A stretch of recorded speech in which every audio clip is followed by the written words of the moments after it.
বাংলাদেশে চলছে অরাজক পরিস্থিতি, সেখানে হিন্দুদের উপরে লাগাতার আক্রমণ হচ্ছে।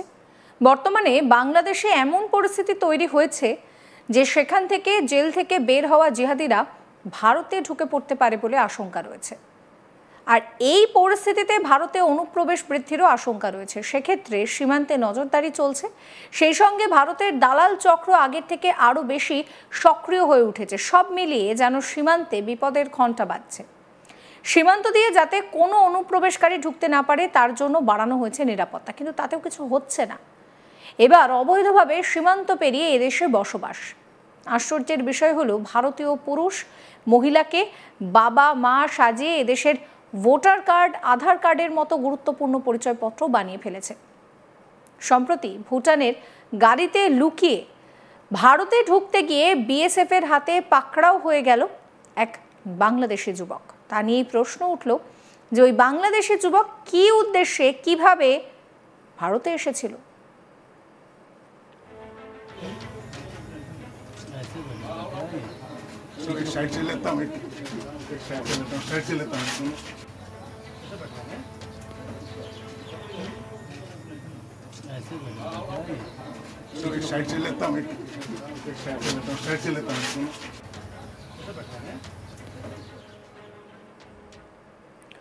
এক্ষেত্রে প্রশ্ন উঠছে যে এই যে অবৈধ অনুপ্রবেশ, এর নেপথ্যে আসলে উদ্দেশ্য কী ছিল, এই বিষয়টা আপাতত খতিয়ে দেখা হচ্ছে। বাংলাদেশের অস্থির পরিবেশের জন্য ভারতের বিভিন্ন প্রান্ত দিয়ে বাংলাদেশি অনুপ্রবেশ ঘটছে।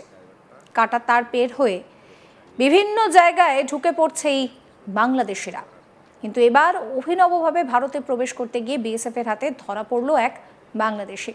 ফুলবাড়ি স্থলবন্দর দিয়ে ভুটানের বোল্ডার বোঝাই গাড়ি ভারতের ফুলবাড়ি সীমান্ত দিয়ে বাংলাদেশে যায় এবং বোল্ডার নামিয়ে পুনরায় ভারতে ফিরে আসে। ভুটান রাজ্যের ট্রাকটি যখন ফিরে আসে তখন সেই ট্রাকের নিচে লুকিয়ে ভারতে আসার চেষ্টা করে এক বাংলাদেশি।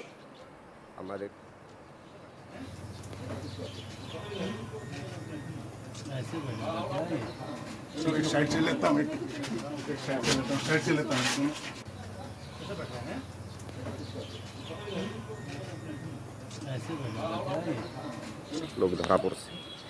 এই গাড়িটা তাতে করে একটা লোক আসছিল।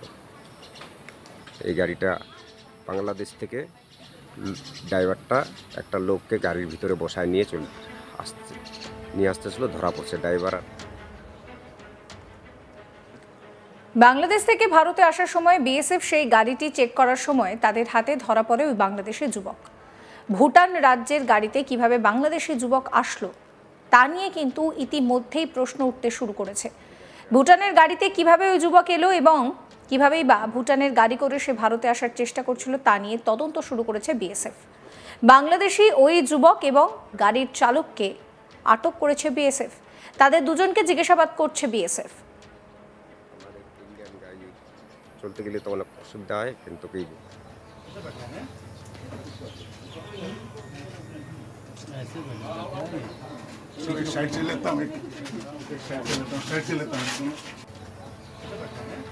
লোক ধরা পড়ছে। এই গাড়িটা তাতে করে একটা লোক। এই নিয়ে আমার কলিগ উৎপল পোদ্দার একটি রিপোর্ট দিয়েছেন, সেই রিপোর্ট রইল আপনাদের জন্য। হাসিনা সরকারের পতনের পর বাংলাদেশে হিন্দুদের উপর চালানো হচ্ছে অত্যাচার, এই অভিযোগ দীর্ঘদিন ধরে উঠে আসছে। ভারতবর্ষের বিভিন্ন সীমান্ত দিয়ে তাদের প্রাণ বাঁচাতে, হিন্দুরা প্রাণ বাঁচাতে আশ্রয় নিচ্ছে ভারতে। অনুপ্রবেশকারীদের ঠেকাতে একদিকে ভারত সরকারও কঠোর, কিন্তু কোনো না কোনো উপায়ে ভারতে প্রবেশ করছে অনুপ্রবেশকারীরা। এবার ঠিক ফিল্মি কায়দায়, অর্থাৎ আমরা দেখেছি সিনেমাতে ট্রাকের নিচে করে জেল থেকে বেরোতে বা বিভিন্ন জায়গা থেকে পালাতে দেখা গিয়েছে নায়ক এবং ভিলেনদেরকে। ঠিক সেই কায়দায় ভারতে প্রবেশ করতে গিয়ে ধরা পড়ল এক বাংলাদেশি যুবক। বাংলাদেশি যুবক রায়পুরের বাসিন্দা বলে জানা গিয়েছে। শিলিগুড়ির সন্নিকটে যে ফুলবাড়ি স্থলবন্দর রয়েছে সেই স্থলবন্দর দিয়ে ভুটান রাজ্যের ট্রাকে করে বোল্ডার রপ্তানি হয় বাংলাদেশে এবং সেখান থেকে বোল্ডার নামানোর পর ফিরে আসে ভারতে। এইরকমই এক গাড়ির চালকের সঙ্গে পরিচয় হয় ওই যুবকের। কিছু টাকার বিনিময়ে সে ভারতে আসার জন্য ওই ড্রাইভারকে দেয় এবং সেই টাকার বিনিময়ে ভারতে নিয়ে আসতে রাজি হয় ভুটানের গাড়ির ওই চালক। যখন পাথর নামানোর পর ভারতে ফিরে আসছিল সেই সময় গাড়ির ঠিক চেসিসের নিচে লুকিয়েছিল ওই যুবক। বাংলাদেশের সেনাবাহিনীর চোখ এড়ালেও আটকে যায় সে বিএসএফের কাছে। যখন ভারতে প্রবেশ করছিল গাড়িটি সেই সময় বিএসএফ যখন তল্লাশি শুরু করে, আয়না দিয়ে গাড়ির চেসিস পরীক্ষা করতে গিয়ে দেখে সেই যুবক ওখানে ঝুলে রয়েছে। তারপরে ওই গাড়ির চালক এবং ওই যুবককে আটক করে বিএসএফ। বিএসএফের জেরার মুখে জানায় ওই যুবক, যা আমরা জানতে পেরেছি বিএসএফ সূত্রে, মৌলবাদীদের অত্যাচারের ফলে সে ভারতে পালিয়ে এসেছে এবং সেখানে সে কিছুদিনের জন্য আত্মগোপন করে থাকতে চেয়েছে।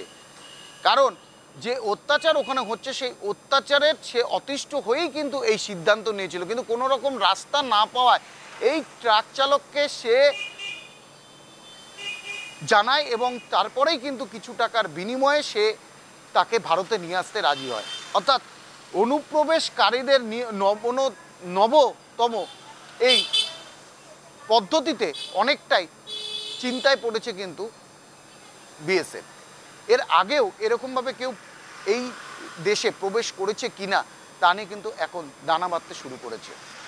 ইতিমধ্যে ওই যুবককে জিজ্ঞাসাবাদের পর তুলে দেওয়া হয়েছে নিউ জলপাইগুড়ি থানার পুলিশের হাতে এবং জলপাইগুড়ি আদালতে পেশ করা হবে তাকে, এবং রিমান্ডে নেওয়ার পর তাকে জিজ্ঞেস করা হবে যে কী কারণে সে এ ভারতে প্রবেশ করতে চেয়েছিল।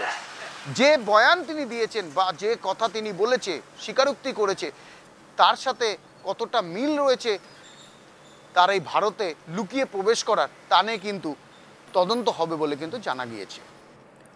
সম্প্রতি ভুটানের গাড়িতে লুকিয়ে ভারতে ঢুকতে গিয়ে বিএসএফের হাতে পাকড়াও হয়ে গেল এই বাংলাদেশি যুবক। প্রশ্ন উঠছে যে ওই বাংলাদেশি যুবক কী উদ্দেশ্যে অবৈধভাবে ভারতে এসেছিল? তাহলে এর নেপথ্যে কি অন্য কোনো উদ্দেশ্য ছিল? তাও খতিয়ে দেখা হচ্ছে।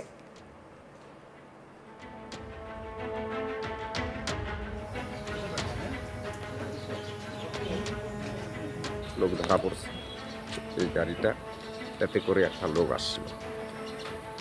এই গাড়িটা বাংলাদেশ থেকে।